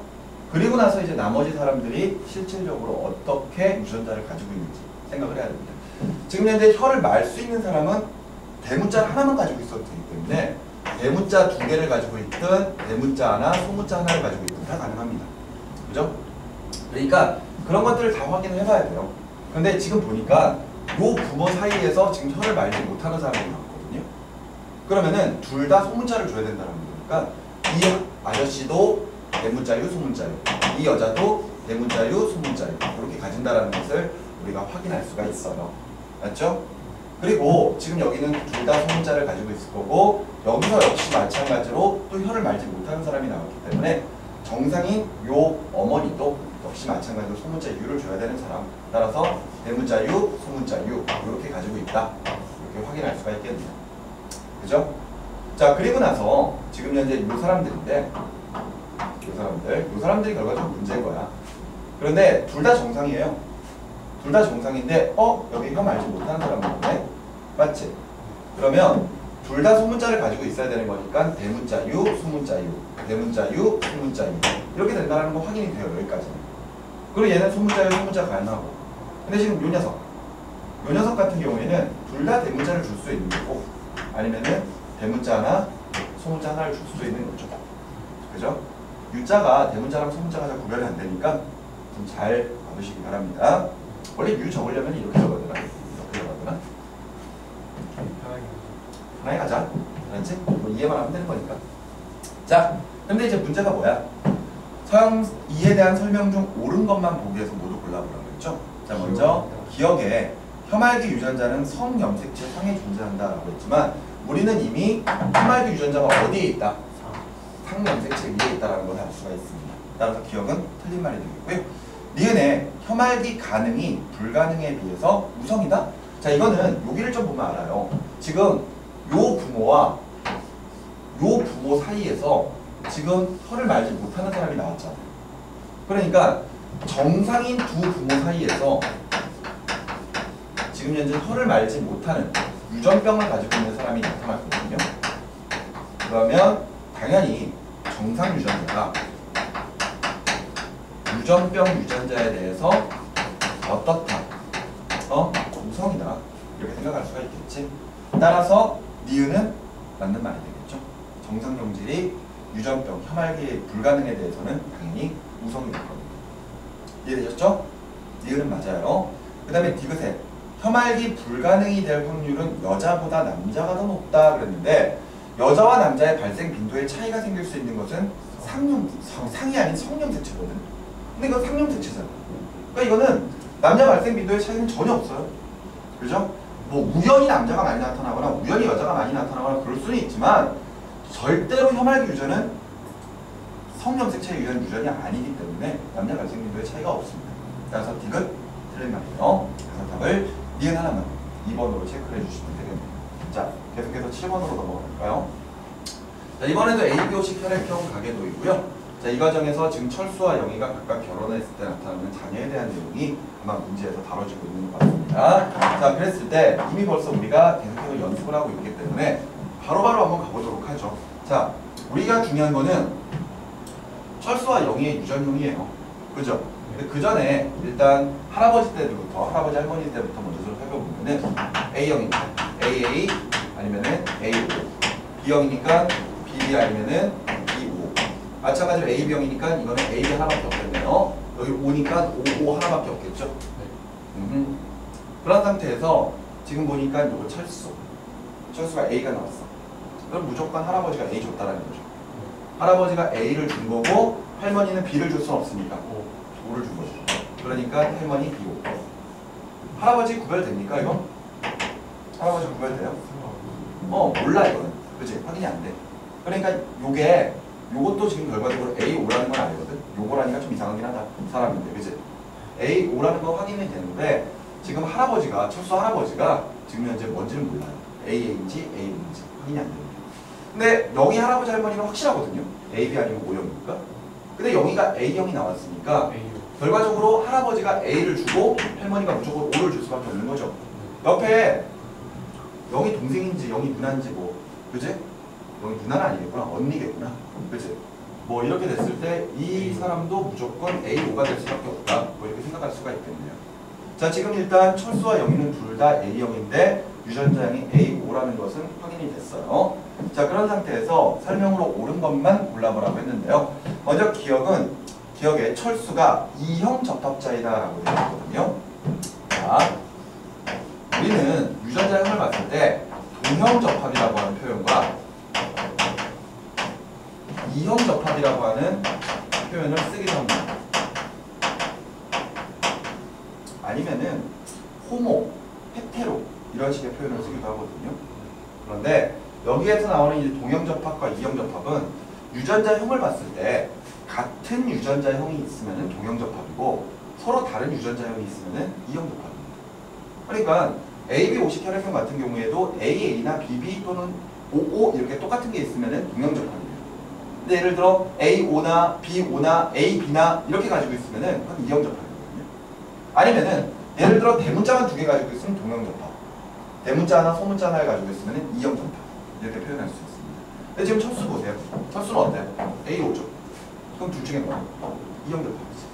그러니까 기억은 맞는 말이 되겠고요. 예, 철수와 영희는 유전자형이 서로 다를까요? 같아요. 둘 다 A형이기 때문에 같습니다. 그렇죠? 그 다음에 디귿에 철수와 영희 사이에서 A형인 아들이 태어날 확률이 75%이다 라고 되어 있거든요. 자, 그런데 요거를 디귿을 잘 보셔야 됩니다. 지금 문제에서 물어본 게 철수와 영희가 결혼을 했는데 이 중에서 A형이 남자 아이의 확률을 물어봤거든요. 그죠? 그러면 두 가지를 해야 됩니다. 왜냐하면은 지금 A형이라고 하는 혈액형은 상염색체에 의한 유전이거든요. 그러니까 상염색체에 의해서 유전이 일어나면서 A형이 나올 확률을 찾아봐야 됩니다. 즉 나올 수 있는 전체 혈액형 중에서 A형이 나올 수 있는 확률을 계산을 해야 됩니다. 그리고 또 하나가 그 중에서 남자잖아요. 그러니까 철수와 영희가 결혼했을 때 과연 남자 아이를 낳을 수 있는 확률은 과연 몇 %가 될 것인가, 그것도 생각을 해줘야 됩니다.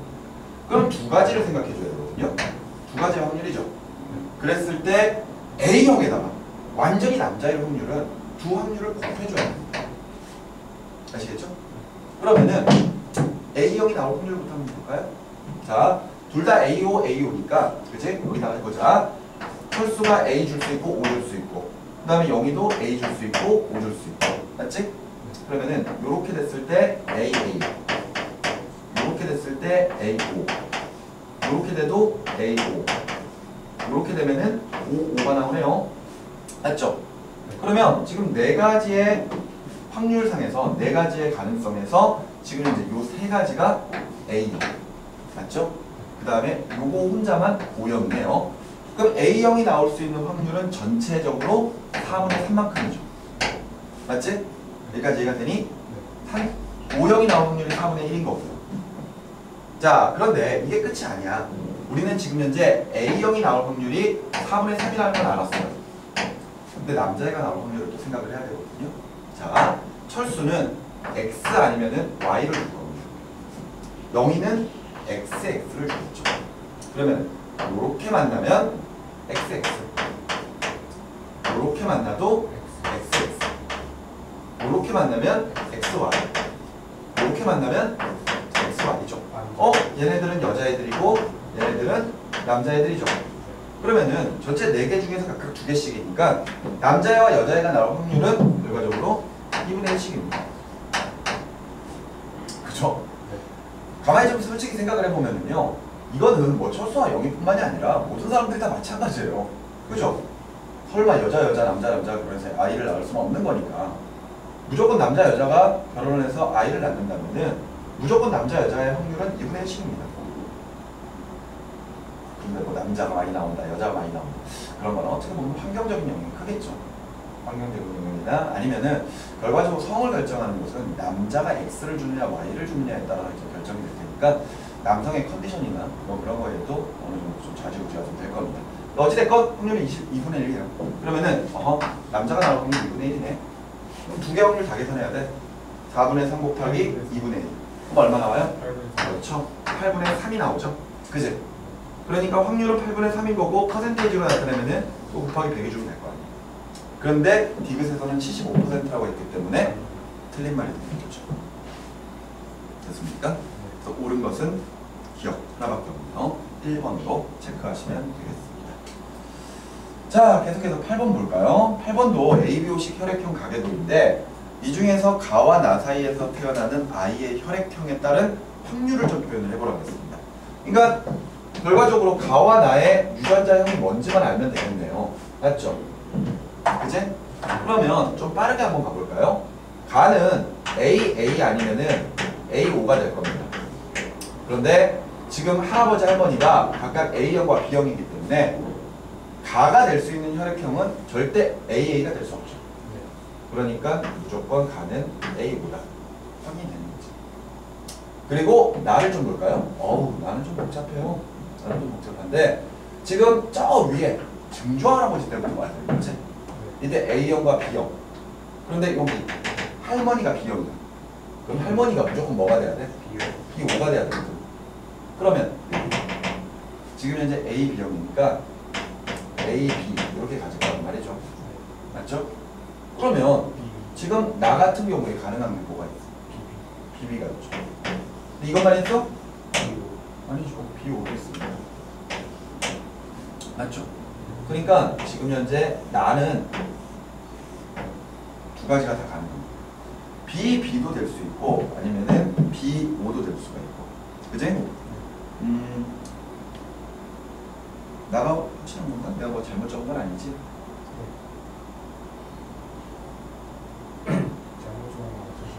잘못 적은 건 없는 것 같은데요. 그죠? 그랬을 때 지금 현재 A형 그 다음에 오케이. 자, 그런 상태에서 해봐야 되겠네요. 자, 공간이 좀 부족하니까 이거 지울게요. 7번은.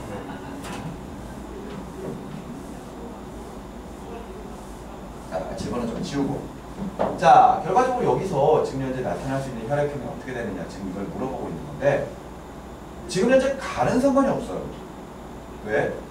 A5라는 건 확실하게 나왔으니까. 맞지? 그런데 나는 어때? B, B일 수도 있는 거고 B5일 수도 있는 거죠. 그러면 확률을 따지려면은 결과적으로 A5와 B, B의 상황에서 어떤 혈액형들이 나올 수가 있는가. 그리고 또 A5와 B5 사이에서 또 어떤 혈액형이 나올 수가 있는가. 이런 것들을 두 개 다 생각을 해봐야 된다는 거죠. 자, 그러면은 먼저 첫 번째입니다. 첫 번째의 경우는 A5와 B, B가 만났을 때 한번 볼까요? 그러면 가는 A5를 줄 수 있고 나는 B밖에 못 주니까 그지? 나타날 수 있는 혈액형이 이렇게 만나면은 AB AB 맞지? 그 다음에 이렇게 만나면은 B5 하나. 그러면은 각각 나타날 수 있는 확률이 2분의 1씩이네요. 맞지? 이때 A형이나 또는 O형 같은 경우는 이렇게 둘이 만났을 경우에는 나타날 수가 없습니다. 맞죠? 자, 그럼 두 번째로 가볼까요? 두 번째. 두 번째인 경우에는 이번에는 A5랑 뭘 만날까? B5를 만나는 거야. B5도 가능하니까. 그지? 자, 그러면은 A5, B5 줄 수 있습니다. 자, 이렇게 만나면은 AB형 가능하죠.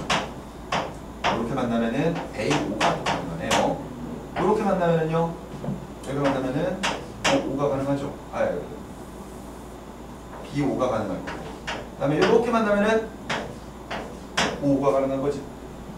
그런데 지금 보면은 나타날 수 있는 형이 네 가지이고 각각 확률이 얼마씩이야? 4분의 1씩이죠. 맞죠? 근데 우리가 뭔지를 몰라요. 맞죠? 그렇다면은 결과적으로 나타날 수 있는 경우의 수가 지금 현재 얘네들 위쪽에 있는 첫 번째 경우가 두 번째 있는 경우를 모두 다 감안을 해줘야 된다는 거거든요. 그러면은 지금 위와 아래에서 공통적으로 나왔던 혈액형이 뭐가 있는지 한번 볼까요? 둘 다 공통적으로 나올 수 있는 혈액형이 AB형. 그죠? 이렇게 둘이 만날 수가 있어. 둘이 또 나올 수가 있었고, 그 다음에 요거 BO. 그치? 요게 또 같이 가능한 거야. 그러면은 먼저 생각을 해봤을 때, 자, AB형이 나올 수 있는 조건은 첫 번째 1번 경우에서 2분의 1 확률이 있어. 맞죠? 네. 그리고 두 번째인 경우에 또 얼마? 4분의 1 확률이 있거든. 맞지? 그러니까 두 개를 곱해주면 되는 거야. 오케이? 그럼 얼마나? 베이비. 아, 아니다. 이렇게 하면 안 되죠. 곱해주면 안 되죠. 곱해주면 안 됩니다. 왜냐하면 위에 있는 경우에서 2분의 1이 나올 수가 있지. 그리고 아래에 있는 경우에 4분의 1이 나올 수가 있지. 그러니까 예를 들어서 두 가지 중에 한 가지가 나올 수가 있는 거고 얘는 네 가지 중에 한 가지가 나올 수가 있는 거죠. 그러면 전체적으로 나올 수 있는 개수가 얘가 지금 4개씩 있어? 4개 중에 한 개씩이야. 그럼 위에 있는 경우에는 지금 현재 A형이나 B형, A형이나 O형이 나올 수가 없잖아요. 그러면은 예를 들어서 4가지가 모두 가능하다라고 쳤을 때 알았니? 그러면은 각각 A, B형이나 B, O를 2배씩 해버리면은 얘네들이 4분의 2씩 되는 거잖아. 맞지? 그럼 나머지 경우는 다들 4분의 0이라고 보면 되겠죠? 맞지? 그러면은 전체적으로 8개의 유전자형이 나온다라고 칠 수가 있는 거야. 그 중에서 지금 현재 A, B형은 위에서 얼마? 위에서 얼마? 4분의 2가 나올 수가 있는 거잖아. 그리고 아래에서 4분의 1, 4개 중에 한 개가 나올 수 있는 거죠. 위에서 4개 중에 2개, 아래에서 4개 중에 한 개가 나올 수가 있으니까 전체는 8개 중에서 3개가 나올 수가 있는 거죠. 무슨 말인지 이해되십니까?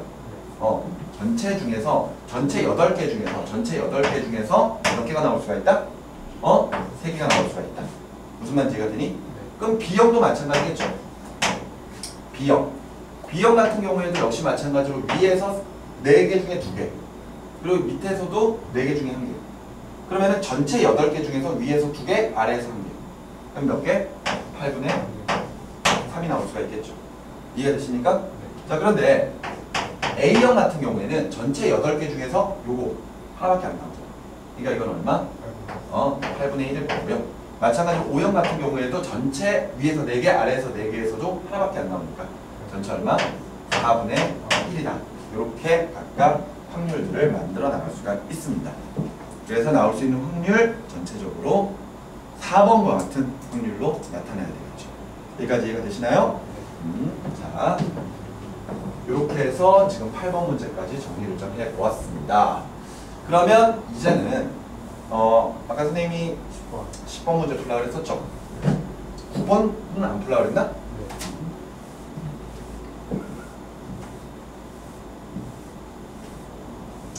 그러면 뭐 하는 김에 9번도 같이 한번 해보죠. 뭐 어차피 너 혼자 고민해가면서 푸는 것보다 나랑 같이 푸는 게 낫지 않니? 자, 그림을 좀 그려가면서 이야기를 해봅시다. 9번은 생명이네요. 생명. 그리고요 성이네요. 이제 한번 가계도를 쫙 그려놓고 한번 이야기를 해봅시다. 이 부분은 수업하기 너무 힘들어.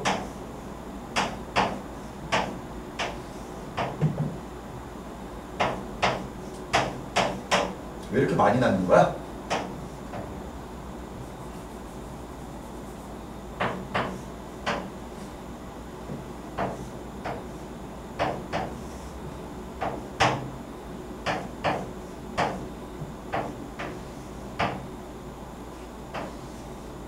자, 9번은 이렇습니다. 그림 그려놓고 가죠 뭐. 오케이? 자, 이게 다고요. 이게 나, 그리고 이게 다입니다. 자, 지금 보면은 정상 남자, 정상 여자, 그리고 생맹 남자, 여자가 각 나와 있는데 생맹만 색깔로 표현할게요. 자, 요게 지금 생맹이고요. 요거 생맹, 그리고 요거 생맹. 됐지? 자, 우리 생맹에 관련된 문제가 딱 나왔으니까 자, 바로 생각을 해야 될 게 생맹은 뭐에 의한 유전이다? 그렇죠. 성염색체에 의한 유전이다. 그러면서 우리 정상 유전자와 유전병 유전자를 비교했을 때 누가 우선이다? 누가 우성이다? 정상. 정상이 우성이다. 이렇게 할 수 있죠? 맞습니까? 네. 그지? 근데 사실 이걸 외워서 풀면은 안 돼요. 왜냐면 이게 생명이라고 나왔으니까 우리는 그냥 쓰는 건데 원래 그렇게 판단하면 안 됩니다. 여기 보면 알겠죠, 여기. 정상 두 부모 사이에서 생명이 나왔으니까, 그지? 네. 정상 중에 정상 안에 이제 유전병이 포함되어 있다. 그래서 정상이 생명에 비해서 생명 유전자에 비해서 결과적으로 우성이다. 이렇게 판단할 수가 있는 거예요. 자, 그러면은 가계도 조사를 한번 해보도록 할까요? 자, 차례차례 가봅시다. 자, 1번 부모 때, 자, 여기 할아버지 할머니들이 있는데 할아버지가 생명이네요. 그러면 할아버지는 무조건 X 프라임 Y 맞습니까? 자, 근데 할머니는 정상이야. 근데 정상이라면은 XX로 가능한 거고 X 프라임 Y도 가능한 거죠. 할머니가 X. 보인자도 가능한 거죠. 이렇게 될 수 있을 겁니다. 자, 그런데 지금 보면은 정상 남자, 정상 여자가 나왔어요. 그죠? 그러면은 자, 정상 남자는 무조건 할아버지가 Y를 줘야 되니까. 맞지? Y 주고 당연히 정상 X를 가져야 되겠죠. 그럼 할머니는 무조건 X는 무조건 하나를 가지고 있어야 된다는 겁니다. 근데 아직까지 확인은 안 되죠. 이거 확인 안 됩니다. 그런데 지금 여기 요 사람도 지금 현재 정상이에요. 그럼 X 프라임. 그런데 할아버지가 무조건 X 프라임을 줄 수밖에 없지. 그러면 정상이 나타나려면은 결과적으로 할머니가 또 정상을 줘야 된다. 이 사람은 확실하게 보인자구나 이렇게 판단할 수가 있는 거죠. 자, 나머지 보면요. 여기서 지금 현재 할아버지가 정상이니까 이 사람은 X, Y일 거고 여기는 XX일 수도 있고 X 프라임 X일 수도 있는 거예요. 맞지? 그런데 이거 생명 나왔네요. X 프라임 Y. 그러면은 할아버지 Y 주고 할머니가 줬다. 유전자 줬다. 그러면은 보인자구나. 이렇게 판단할 수가 있는 거지. 좋아. 그러면은 여기 같은 경우에는 정상이니까 뭐 이 경우에는 XX일 수도 있고 X 프라임 X일 수도 있을 거고. 그죠? 이렇게 될 겁니다. 자, 그래서 이렇게 나왔어요. 자, 이렇게 나왔는데 지금 여기 사람 정상이니까 정상 남자니까 X, Y겠죠. 그지? 여기 뭐 이 이 생명인 아버지가 정상 Y를 줬을 거고 지금 어머니는 보인자긴 하지만 정상을 줘야지만이 정상적인 남자애가 나오겠죠. 근데 지금 다는 생명이야. X 프라임, X 프라임 이건 뭐 정해진 거죠. 맞지? 그리고 이 경우에는 아버지가 무조건 X 프라임은 줄 테니까 어머니는 정상을 줘야 되는 거죠. 그렇게 되는 거죠. 맞지? 이렇게 해서 우리가 가계도 분석을 완료를 했고요. 여기서 지금 확인이 안 되는 사람은 이 사람하고 이 사람 두 명밖에 없습니다. 자, 그러면은 설명으로 옳지 않은 것 보도록 할게요. 1번 생명은 정상에 대해서 열성이다 라는 말이죠. 두 번째, 가와 다는 유전자 형이 같다. 자, 가인 사람은 지금 현재 보인자네요. 보인자. 그 다음에 다는 생명이죠. 그러니까 유전자형이 지금 다릅니다. 2번 틀렸고요. 답이 2번. 유전자형이 같다 그랬으니까 옳지 않은 것이. 가만히 있어봐. 내가 체크를 잘못했구나. 헤 잘못 체크했네. 왜 가만히 있어? 왜 가만히 있어? 정상이구나. 그치? 생명이 지금 여기가 생명이네요. 이 사람 생명이고, 그치? 이 사람 생명이네. 맞지? 뭐 근데 크게 상관은 없을 것 같은데? 네.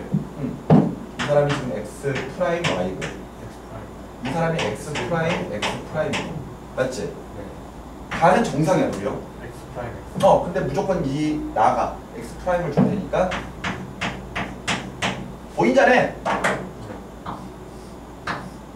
그럼 가와 다는 유전자형이 같겠죠? 그래서 2번도 맞는 이야기가 되겠습니다. 3번에 정상인 남자의 딸은 항상 정상이다. 맞죠? 왜냐하면은 아버지가 정상이라면요 무조건 X, Y가 다 정상이라는 거잖아요. 그러면 결혼을 해서 자식을 낳았을 때 예를 들어 남자라면은 아버지가 Y 유전자를 줘버리기 때문에 어머니가 X를 주느냐 아니면 X 프라임을 주느냐에 따라서 생명이 될 수도 있고 아닐 수도 있는 거란 말이에요. 그런데 딸이라면은 아버지가 정상적인 X를 무조건 줄 거 아니에요. 그러면은 어머니가 정상적인 X를 주든 아니면 X 프라임을 주든 무조건 XX 아니면 X 프라임 X니까 정상 아니면 보인자란 말이야. 그럼 무조건 정상이죠. 그치? 3번도 맞는 말이 되겠습니다. 4번에 나는 생명 유전자를 아버지로부터 물려받았다. 어머니. 아니죠. 나가 지금 이걸 받은 거는 누구한테 받은 거야? 어머니. 어머니, 가로부터 받은 거죠. 보인자인 가로부터 받은 거란 말이에요. 그렇기 때문에 옳지 않은 것은 4번이 되겠죠. 그러면 5번에 다와 정상인 남자 사이에서는 생명인 아들이 태어날 수 있다. 있어요. 보인자잖아. 그러면은 정상인 남자라면은 X, Y일 텐데 이 사이에서는 당연히 생명인 남자애, 그러니까 X 프라임 Y가 나올 수 있죠. 가능한 거지. 맞지? 네. 그러니까 당연히 옳지 않은 것을 4번으로 체크를 해주면 되겠습니다. 여기까지 되셨나요? 네. 좋습니다. 자, 그 다음에 계속해서 10번으로 가죠. 10번은 반성 유전에 관련된 문제입니다. 이게 뭔지는 몰라요. 그죠? 하지만 반성 유전이라 그랬으니까 X 염색체 위에 있구나. 이건 알 수 있는 거지. 자, 그 상태에서 가계도를 쭉 그려보죠. 가계도를 그려보니까 내가 왜 여기 수업이 힘들다고 하는지 알겠니? 네. 매번 그래야 되잖아, 이거 매번. 그것도 뭐 어쩔 수 없지. 열심히 해야지. 자, 이렇게 있습니다. 유전병 남자와 여자만 표시를 해볼게요. 자, 유전병.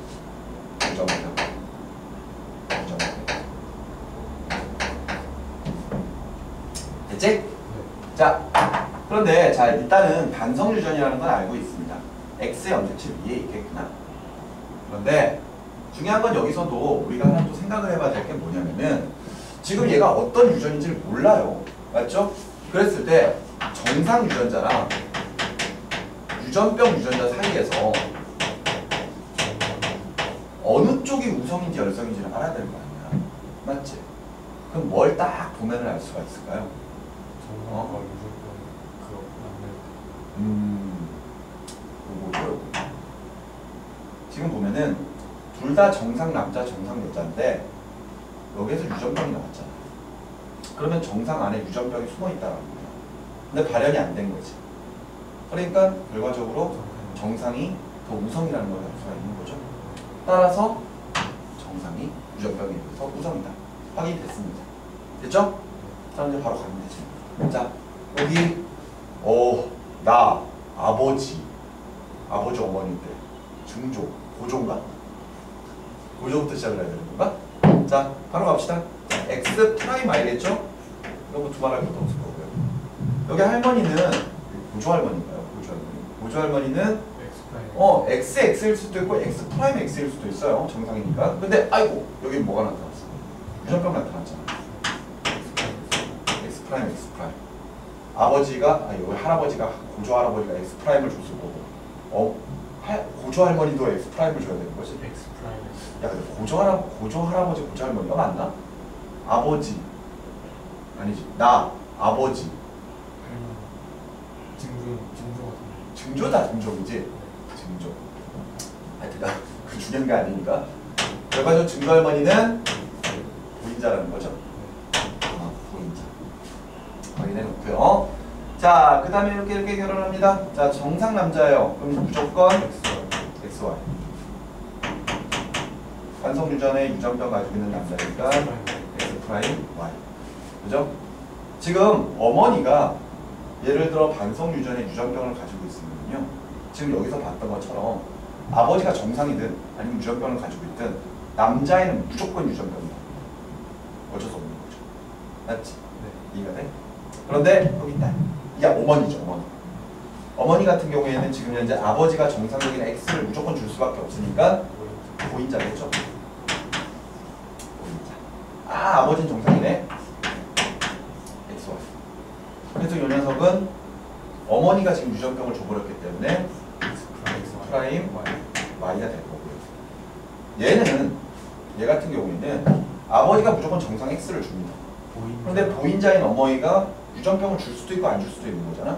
그러니까 XX일 수도 있고 X 프라임 X 보인자일 수도 있는 거죠. 확인 불가능합니다. 여기까지. 됐지? 네. 자, 그럼 문제로 들어가 볼까요? 옳은 거 찾아보도록 하겠습니다. 기억에 유전병은 정상 형질에 대해 열성이다. 확인했죠? 네. 여기서 확인할 수 있어요. 그 다음에 니은 유전병에 걸릴 확률은 남자와 여자가 같다? 이게 지금 무슨 유전? 반성 유전. 그것도 X 염색체 위에 있기 때문에 남녀 발생 빈도가 차이가 다르겠죠. 남자는 X 위에 하나만 있어도 걸려버리지만 여자는 XX 두 개 다 가지고 있어야지만 걸린단 말이에요. 발생 빈도는 남자가 더 잘 걸립니다. 그러니까 이 니은 틀렸고요. 디귿 위 가계도에서 나타난 정상 여자는 모두 보인자이다. 아니. 보면은 보인자 맞죠? 네. 그 다음에 보인자 맞아요. 근데 문제는 이게 확인이 안 되지. 이게 지금 정상인지 보인자인지 확인이 안 되는 거야. 그러니까 틀린 거지. 디귿은 틀렸고요. 그 다음에 리을에 유전병에 걸린 여자들은 유전형이 모두 동형적합이다. 맞죠? 왜냐면은 지금 여성이 이런 반성 유전으로 인해서 유전병이 걸리려면은 둘 다 가지고 있어야만 하는 거잖아. 그러니까 이런 경우는 동형적합이 되겠죠. 그렇기 때문에 리을은 맞는다. 따라서 옳은 것은 기억과 리을 두 가지로 체크를 해주시면 되겠습니다. 됐나요? 좋습니다. 이렇게 해서 우리가 유전병에 관련된 이런 가계도 분석에 관련된 문제를 몇 문제를 좀 다뤄보았습니다. 지금 우리가 다뤄봤던 문제가 기껏해야 한 5문제, 6문제 되나요? 근데 그것만 푸는데도 시간이 거의 한 40분 정도 걸렸어요. 물론 이거 하나하나 이렇게 설명해 가면서 했기 때문에 시간이 오래 걸렸지만 혼자 풀어도 예를 들어 문제가 조금만 복잡해진다면은 시간 자체가 5분 이상 걸려버릴 수도 있습니다.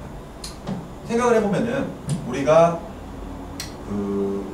학교에서 내신 문제를 풀 때 예를 들어 뭐 학교마다 내신 문제마다 좀 시간이 다르긴 하겠지만 예를 들어 50분 동안 25문제를 푼다고 쳐봅시다. 50분 동안 25문제를 풀면은 그냥 단순히 계산상으로 한 문제당 몇 분이 걸린다는 거예요. 2분이 걸린다는 거거든요. 그치? 근데 사실은 그 시간 동안에 문제 풀고 검토하고 막힌까지 끝내야 되는 거잖아. 그러니까 실질적으로 문제를 푸는 시간을 한 40분 정도라고 쳤을 때 뭐 이것저것 할 수 있는 시간이 있으니까 40분 동안 25문제를 푼다면은 실질적으로 한 문제 푸는데 1분하고도 한 30초 안에 풀어야 된다는 거야. 1분 30초. 근데 모든 문제가 그렇게 시간이 걸리는 건 아니거든요. 문제 읽어보자마자 바로 답이 나오는 거예요. 예를 들어서 10초 안에 풀 수 있는 문제들도 있고 아니면 시간이 좀 걸린다면 20초 안에 풀 수 있는 문제들도 있는 거죠. 다만 한 문제당 1시간, 한 1분 30초 정도의 시간이 평균적으로 주어진다면은 예를 들어 빨리 풀 수 있는 그런 문제들은 빨리빨리 풀고 대신에 이런 유전 같은 문제 여기에서는 충분히 시간을 쓸 수 있게끔 시간 조절을 해줘야 되는 거예요. 가계도 분석이 나오면은 무조건 가계도 분석은 시간이 오래 걸릴 수밖에 없어요. 그러니까 시간이 얼마 안 걸린다면 다행인 거고 시간이 많이 걸리면은 그건 당연한 건 거예요. 근데 이런 가계도 분석 문제가 한 번 문제 풀 때마다 뭐 한 4-5문제씩 나오면 좀 힘들다는 거죠. 만일 2문제 정도가 출제됐을 때 2문제가 다 시간이 걸릴 수는 있어요. 2문제 가지고 평균적으로 한 3-4분씩 잡아먹고 그래가지고 7-8분 이상 그 2문제 쓸 수도 있습니다. 근데 만일 뭐 3문제 정도가 나오거나 4문제 정도가 나와버리면 정말 시간이 부족해질 가능성이 높잖아요. 그런 경우에는 가계도 분석이라고 하더라도 한 문제 정도는 굉장히 쉽게 굉장히 빨리빨리 풀어갈 수 있는 그런 문제들을 내놓을 수는 있겠죠. 근데 대부분 유전병 문제, 가계도 분석 문제는 시간이 굉장히 오래 걸리는 문제다 보니까 상위 염색체가 덜 걸릴 것 같은데 상성? 그러니까 그게 확인이 안 돼요. 문제에서 그냥 딱 봐서는 확인이 안 되는 거잖아. 그러니까 그런 것들을 다 하나하나 일일이 다 해봐야 될 수밖에 없다는 거예요. 물론 수능 문제가 아닌 학교 내신 문제 같은 경우에는 이게 어떤 가계도이다, 어떤 유전에 대한 가계도이다 이렇게 보여주는 경우가 많기 때문에 그나마 좀 시간을 줄일 수는 있지만 그런 것조차도 없다면 하나하나 다 해야 되는 거죠. 그렇지 않겠습니까? 그치? 이게 무슨 어떤 유전인지 모르니까 계속 강조를 하고 있지만 절대 귀찮다고 생각하시면 안 돼요. 그렇죠? 모든 학생들이 다 이 문제를 풀어나갈 때 항상 시간이 걸린다는 걸 염두에 두고 그렇게 해서 문제에 접근을 해 나갔으면 좋겠습니다. 알겠죠? 수능은 더해요. 수능은 한 과목당 탐구 영역을 볼 때 과탐 같은 경우에는 30분 동안 20문제를 풀어야 돼요. 그러면은 30분 동안 20문제라면은 모든 것들 다 포함해서 1시간 한 문제당 1분하고도 한 5초 정도 걸린다는 거거든. 수능 문제는 알다시피 문제도 되게 길잖아. 그러니까 정말 시간 배분을 잘해야 되는 그런 이유. 우리 생명과학에서는 가장 이 오래 걸리는 내용이 바로 이 부분이에요. 이거를 염두를 해주셨으면 좋겠어요. 자, 이렇게 해서 우리는 10강 사람의 유전에 관련된 내용의 정리와 그 다음에 문제도 좀 풀어보았습니다. 아시겠죠? 이렇게 해서 사람의 유전에 관련된 내용들은 마무리를 하도록 하겠고요. 다음 시간에는 11강 사람의 돌연변이부터 시작을 하도록 하겠습니다. 오늘 수업은 여기까지입니다. 수고하셨어요.